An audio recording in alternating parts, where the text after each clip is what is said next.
Good day sa inyo mga boss. Meron tayo ditong installation ng bi-LED projector ng Andres Auto Accessories. Yan po dito sa Toyota Vios ni client. Ang inabil ni client ay yellow at ang diameter nito ay 2 inches. Yan po. Goods na goods. Fit na fit po mismo yung bracket. Yung harness mismo po. Para din dito sa unit ni client.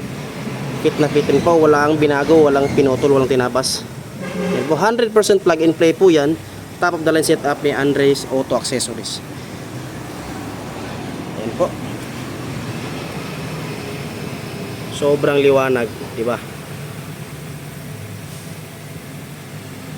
Ayan po. So ito po ang kanyang output.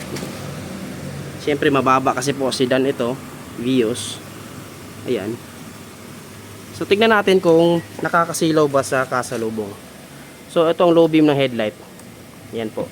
So nasa ibabaw yung low beam ng headlight. Ito pong low beam ng ating bi-LED projector. So meaning hindi po nakakasilaw kasi nasa mababang part po siya. Kahit po mag high beam yung ating fog lamp. By the way, yung fog lamp natin ay sumasabay yung high beam niya sa high beam ng headlight ng unit. So pag nagpassing high beam, ayan po. So mas mababa pa rin po, no?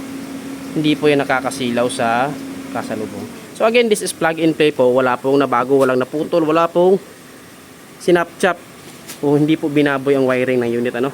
So solido po ang pagkakagawa. Ayan po. So proper installation po yan. Again, this is Andres Auto Accessories bi-LED projector. Top of the line namin yan. Mga boss, kung gusto nyo magpa-install, visit po kayo sa aming shop dito sa Andres Auto Accessories. Located po tayo mga boss dito sa Diversion Road ng Bara Opol, Misamis Oriental. Yan po ang aming signage. From Cagayan de Oro to Opol, Diversion Road. Ayan po ang aming signage.